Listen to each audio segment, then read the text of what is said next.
What's up guys, Kylan Withers with Legends Boxing, here to share with you guys some really good core exercises, especially foundational ones for boxing. All right guys, so one of the first exercises, a lot of you guys are gonna recognize this one, is a sit-up. Except I see sit-ups done incorrectly very often to where a lot of people get zero to no benefit from them. I'm going to demonstrate to you guys what I qualify or consider as a good solid sit-up. So you may want to utilize something like a dumbbell. I always kind of fight keeping my feet off the ground. It's up to you guys. I like to put a little dumbbell on my foot, just that way I don't have to worry about my leg swinging, and I'm going to lay back flat. Now when I'm doing my sit-up, what I want to start first is I don't want to swing and use that motion to get up. I put my fingertips on the floor. What I'm going to do is I'm going to crunch, get my lower back off the ground, pause for a second, and then sit up, recruiting all my core muscles. Again, I'm going to crunch, lower back off the ground, pause, sit all the way up. So it's almost a two-part motion. Crunch and pause, and sit up. That's what I consider to be a solid sit-up. All right, now just the basic crunch. Make sure, pull your belly button, your spine, fill your chest up with air, crunch, get your lower back off the ground, come back down. You can go a little bit higher, back down. Now for the leg crunch. Again, I'm very picky about these. What you're gonna do, hands behind your back just like this. You can go without if possible, feet straight in front of you. Now instead of just bringing your knees in your chest, I don't get very good core activation there. So what I'm going to do is first I'm gonna bring my feet straight up and then bring my knees in, isolating those upper abs. Again, feet up, then knees into my chest, making it almost a two-part motion. All right guys, now we're going into the side crunch. Pay close attention, this will be either for left or right side. You're going to lay on your side, hand flat to the ground, it's not going to assist you, and then I'm gonna put my hand right here behind my ear. Now, the shoulder that's closest to the roof, you're gonna slightly pull it backwards, and then I want you to envision that there's a wall right here. And what I'm gonna do is I'm gonna get my upper body up off the ground, slightly crunching forwards till my palm of my hand is flat. Again, coming up, side crunch. You can add a knee, you can add two knees, you can even do a side V up as well. Now we're just gonna do the regular plank. Great foundational exercise for building core strength. What you're gonna do is you're gonna get on your elbows, feet slightly shoulder width, keep your hands separated, keep your butt flat, and then you need to pull your elbows down, okay? Engaging your lats, pull your belly button to your spine, keep that tension all the way throughout. So again, like you're pulling your elbows in a downward motion using the traction against the floor. All right, now we're going into our side plank. Arm down, shoulder directly above the elbow, feet together, picking my hips up. Again, using traction on the floor, I kind of want to pull my elbow in, keeping my obliques engaged, head straight in line with my spine, and then you're gonna rest here for the duration of the time. If you need to drop a knee, you can drop your knees or bring a foot in to help you when you're kind of starting to struggle a little bit, but the goal is to just maintain that position for as long as possible. All right, the Mason twist. This can be done with or without weight. When people get in a position for this exercise, oftentimes I'm seeing them do it incorrectly. They'll round the shoulders, getting a lot of flexion in your lower back. You want to keep those shoulders pulled back, pulling that belly button in your spine, keeping your upper back, lower back, and core engaged. I'm going to demonstrate with a weight. My feet are on the ground, and what I'm going to do is I'm going to rotate and squeeze, come back in, rotate and squeeze. I kind of want to avoid just this motion, not a lot of activation happening. So again, shoulders pulled back, rotate, squeeze that oblique, come back to center, rotate, squeeze that oblique, come back to center. All right guys, now we're gonna go into a fun one. This is what we call Tyson's ab style. It will require playing cards. Okay, if you guys have ever done the Tyson's leg workout with squats, if you never have, look at our channel. We've got a future video or a previous video about that. But essentially all we're doing is we're swapping out the squats for sit-ups instead. So what I'm gonna do, this is how I like to do it, is I'm gonna set my cards at the side in a line.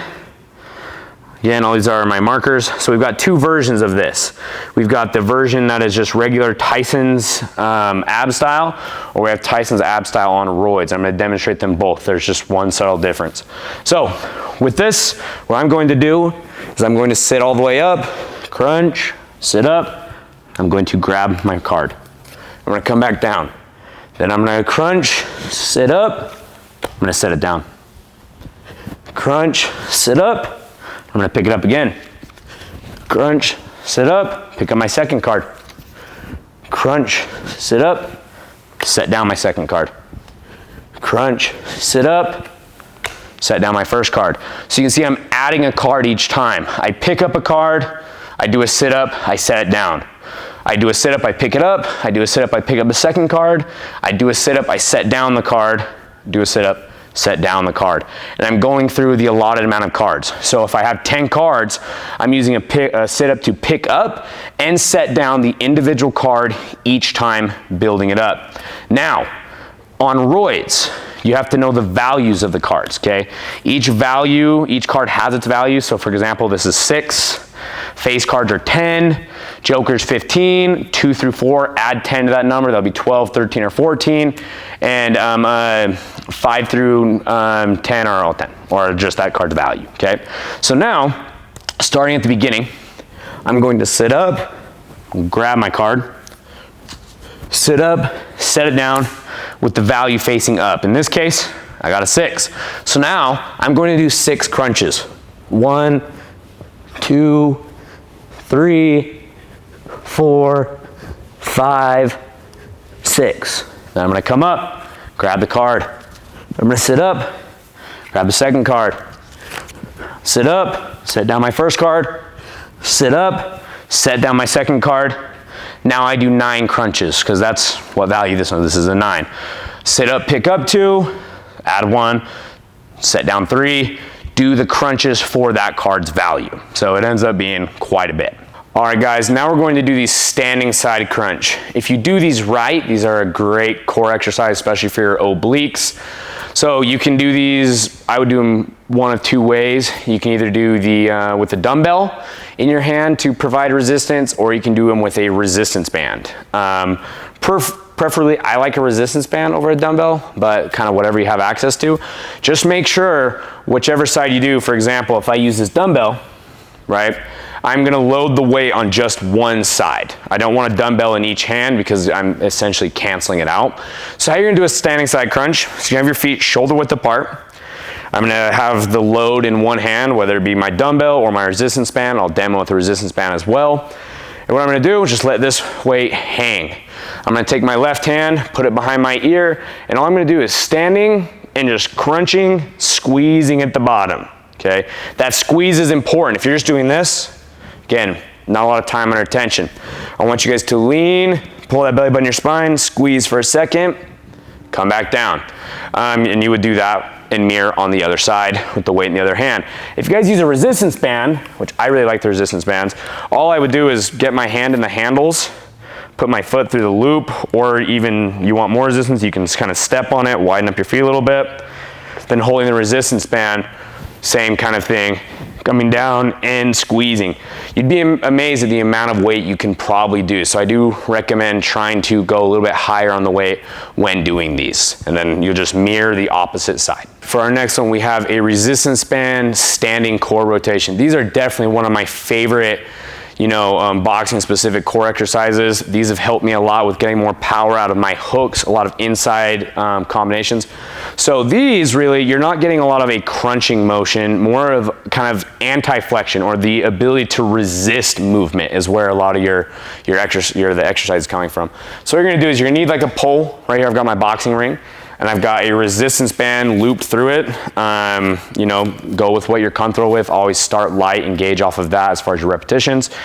What I'm gonna do is I'm going to put this in one hand, clasp my hands together, and I wanna step away from the post. I want there to be, this resistance band right now is trying to pull me over here, and that's what I'm kind of fighting, right? So I'm gonna have a good shoulder width stance. I wanna keep my body as tall as possible. Got the weight in my hands right now. This is wanting to pull me this way towards my right. And what I'm gonna do is I'm gonna slowly twist against it. See, I'm not leaning, I'm not crunching, and I come back in. Try to avoid using your hips as well. You want this to all be throughout here, throughout your midsection. Again, I've got this in my hands. I'm holding it away from my body. I don't want to hold it tight to my body. I'm holding it away. The farther out you are, the more resistance it's going to be. And then I'm turning, pause for a second, and come back slowly. Stop at the center. We don't want any slack in this. I'm going to start here. I want it to be tense. Turn my body, come back slowly, pulling that belly button to my spine. Again, I repeat, turn again, come back nice and slow. You can even start making it a little bit more explosive, just on that eccentric motion. Come back nice and slow. The next one we have is a hanging leg crunch, okay? So you're gonna need access to like a pull-up bar, something like this. These are gonna be difficult. These are gonna tax more than just your abs. You're gonna get a lot of grip strength into this. That's why I have these as well. If you don't, like if you struggle with grip strength, this would be something I recommend getting. These are just little elbow holsters that I put on my pull-up bar so I can focus more on the core. But the other benefit of the grip strength is awesome as well. So I'll demonstrate that first. What you're gonna do is you're going to need to hang from a pull-up bar. It's important to avoid swinging, okay? So what I'm gonna do is I'm gonna hang relaxed.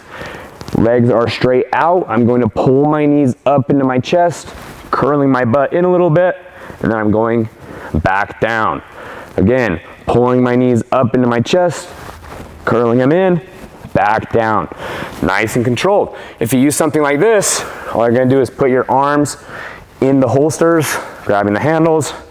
Again, pulling my knees up into my chest, kicking them back down. Those are my list of core exercises I like to do to improve a lot of my core strength.